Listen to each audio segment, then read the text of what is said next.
Online कक्षा में सभी भैया बहनों का स्वागत। आज हम गणित विषय में क्या पढ़ेंगे, पहले उसका जो लेसन है वो है आलेख, यानी ग्राफ पेपर पर हम दो चर वाले रैखिक समीकरण का आलेख किस प्रकार से खींचेंगे। दो चर यानी x और y होंगे, उसका आलेख ग्राफ पेपर पर किस प्रकार से खींचते हैं।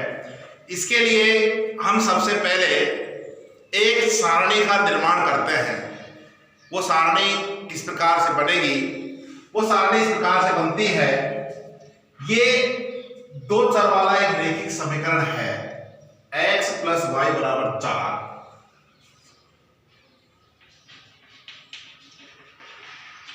इसमें x का या y का कोई भी मान प्रतिस्थापित करें, जब x का मान रखेंगे तो y का मान आ जाएगा और y का मान रखेंगे तो x का मान आ जाएगा। तो मान लो आपने y बराबर 0 रखा, तो y के स्थान 0 रखने पर x प्लस 0 बराबर 4। x बराबर कितना आया, 4 है। इसी प्रकार आप x बराबर मान लो 0 रखें, x बराबर 0 रखें तो ये 0 प्लस y बराबर 4, तो y बराबर कितना हो गया, 4। कहने का तात्पर्य ये है कि x का कोई भी मान रख सकते हैं तो y का मान प्राप्त होगा, और y का कोई भी मान रखेंगे तो x का मान प्राप्त होगा। और रख लो, मान लो y बराबर आपने 4 रखा, y बराबर 4 रख लिया तो किसका मान आएगा, x का मान आएगा। y बराबर 3 रखा, किसका मान आएगा, x का मान आएगा। y बराबर 2 रखा, किसका मान आएगा, x का मान आएगा। मान लो x का मान रखा तो y का मान आएगा, y का मान रखा तो x का मान आएगा। तो कहने का तात्पर्य यह है कि इस प्रकार के 3 या 4 मान हमें रखने हैं, और रखने कितने हैं, या तो 3 रखेंगे या 4 रखेंगे, जिससे कि हमारा आलेख आसानी से और शुद्ध बन जाए। तो सबसे पहले हम करेंगे क्या, x प्लस वाई बराबर 4, किसी एक को पक्षांतर कर लेंगे, या तो x का मान को या y के मान को। मान लो x बराबर रखा तो कितना आया, 4 माइनस y। ये सारणी बनाएंगे।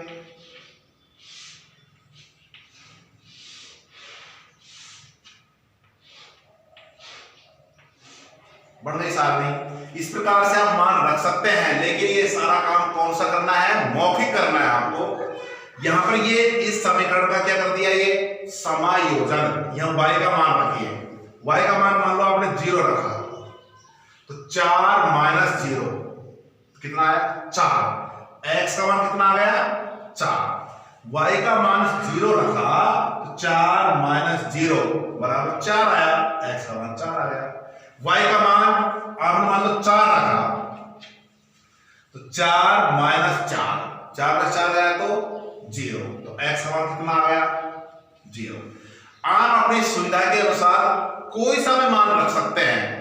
जैसे y का मान मान लो आपने 6 रखा, ये रख दिया 6, तो 4 माइनस 6, 4 में 6 गया तो माइनस का 2। तो इस प्रकार से एक छोटी सी सारणी बना लेंगे जिसमें 3 या 4 मान होने चाहिए।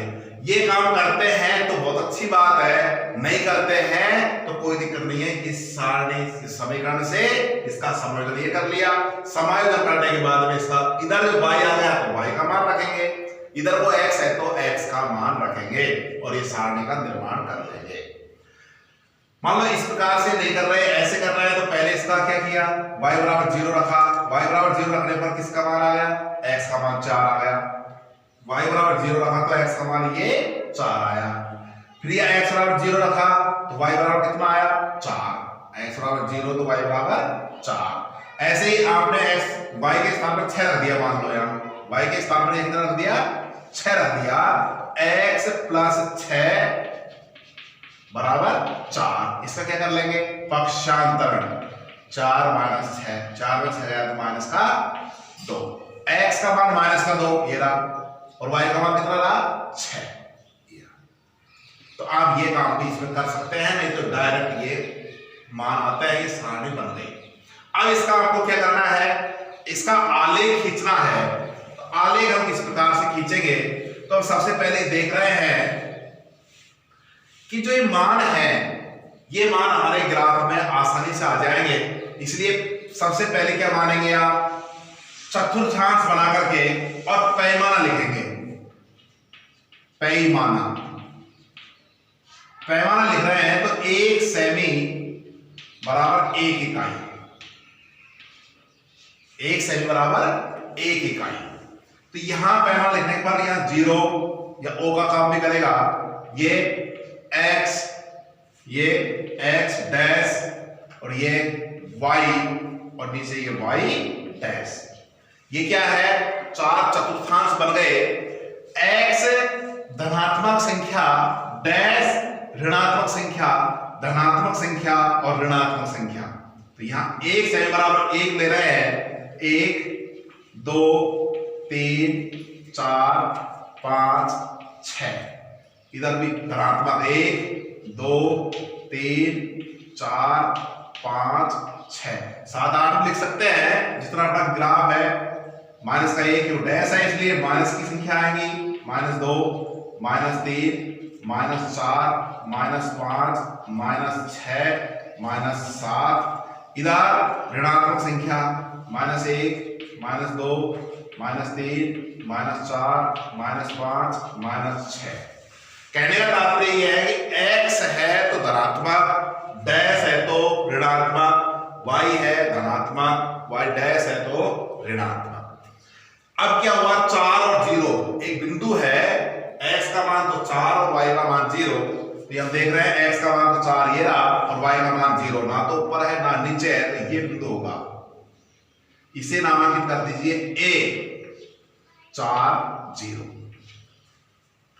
कैसे दर्शाया, इसको यहां रख करके पॉइंट बना करके इसको गहरा कर दिया, थोड़ा सा दर्शा दिया कि वास्तव में ये बिंदु है।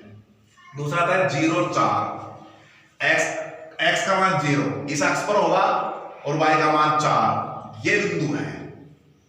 x का मान तो यह क्या है 0 और y का मान 4, ये है। इसे b लिख दिया और 0 4 लगा दिया। फिर आता है -2 और 6, x का मान -2 ये रहा और y का मान 6 ये रहा। तो बिंदु कहां आएगा, इस 2 से तो ऊपर चलेंगे यूं और 6 से यूं आएंगे, तो यहां पर ये बिंदु आ गया। x का मान -2 और y का मान 6, यहां बिंदु दर्शा करके इसको दर्शा दिया और लिख दिया यहां c -2 और 6। तीनों बिंदु आएंगे, तीनों बिंदु एक सरल रेखा में होंगे। 4 बिंदु हैं तो चारों बिंदु भी एक सरल रेखा में होंगे और उनके ऊपर स्केल रख करके एक लाइन खींचेंगे और लाइन को दोनों तरफ आगे तक बढ़ा देंगे और तीर का निशान लगा देंगे और रेखा के पास में सटा करके रेखा का जो समीकरण है उस समीकरण को लिखेंगे, x + y = 4। सबसे पहले क्या किया, पैमाना लिखना है 2 पंक्तियों में। पैमाना एक पंक्ति में, दूसरी पंक्ति में 1 सेमी बराबर 1 इकाई लेते हैं। मान लो ये 10 20 30 पर होता तो 1 सेमी बराबर 10 इकाई ले लेते हैं। उसके बाद में चतुर्थांश बनाया, चतुर्थांश बना करके इधर धनात्मक संख्या, इधर ऋणात्मक, इधर धनात्मक और इधर ऋणात्मक, और ये बिंदुओं के जो अंक है, ये बिंदु हैं, इन बिंदुओं को इस पर आलेखित करके एक सीधी लाइन प्राप्त होगी और वह सीधी लाइन ही क्या कहलाएगी, सरल रेखा। यानी वो जो आपसे जो आलेख पूछ रहा है x + y = 4 का आलेख, वो आलेख ये है। तो इसके जो और सवाल है वो आपको अपनी ग्राफ की कॉपी में हल करना है। हल करते समय सावधानी क्या रखनी है, वो सावधानी यही है कि पहले जो आलेख है उस समीकरण को लिखना और लिख करके उसका समायोजन करना। यानी पहले या तो बाईं ओर x लो या फिर y लो। समायोजन करने के बाद में इधर जो x या y आता है उसका मान रखना, ये मान प्राप्त हो जाएगा। लेकिन ये मान जो प्राप्त होगा वो दशमलव में नहीं होना चाहिए, वो पूर्ण संख्या होनी चाहिए, चाहे ऋणात्मक हो चाहे धनात्मक हो। और एक विशेष बात और है, वो मान कितना रखना चाहिए। यहां पर y आ गया, y का मान कहां तक रखना चाहिए।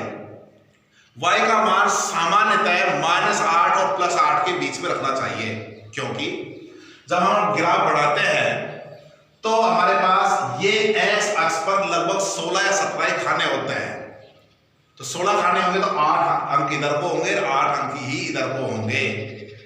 तो यहाँ x का जो मान है वो -8 और +8 के बीच में ही रखना है, और रख करके मान लो y का मान रख रहे हैं तो वो भी -8 और +8 के बीच में रखना है, और उतना ही आना चाहिए, -8 और +8 के बीच में आना चाहिए। ऐसा नहीं हो कि x का मान 10 आ जाए, 12 आ जाए, तो वहां आलेख खींचने में समस्या होगी। समस्या क्या होगी, वहां पैमाना हमें बदलना पड़ेगा। 1 सेमी बराबर 1 इकाई के स्थान पर 1 सेमी बराबर 2 इकाई करना पड़ सकता है, या 1 सेमी बराबर 4 इकाई करना पड़ सकता है, या 1 सेमी बराबर 10 इकाई भी करना पड़ सकता है। मान लो बहुत ही बड़ी संख्या है तो, और मान लो हजारों में है तो 1 सेमी बराबर 1000 इकाई भी हम ले सकते हैं। लेकिन साधारण जो ग्राफ होता है उस ग्राफ में क्या करेंगे कि हम x का और y का मान -8 और +8 के बीच में ही रखेंगे। तो हम जब अगला कालांश में दूसरा सवाल लेंगे तो हम ये देखेंगे कि पहले ये सवाल बना या नहीं बना। इसलिए आपको आपकी ग्राफ पेपर की जो कॉपी है उसमें पहले इसको हल करके रखना है, और हल करके रख करके उसमें देखेंगे कि उसमें गलती किस प्रकार की है। मैंने बनाया है, बिल्कुल साफ सुथरा बनाया है। इस प्रकार से पेंसिल बिल्कुल बारीक होनी चाहिए, और बारीक होते हुए सही ढंग से ग्राफ खींचना है, और तीनों बिंदु एक सरल रेखा में आएंगे। मान लो 4 बिंदु ले लिए तो चारों बिंदु भी एक सरल रेखा में ही होंगे। ये आपको ध्यान करना है।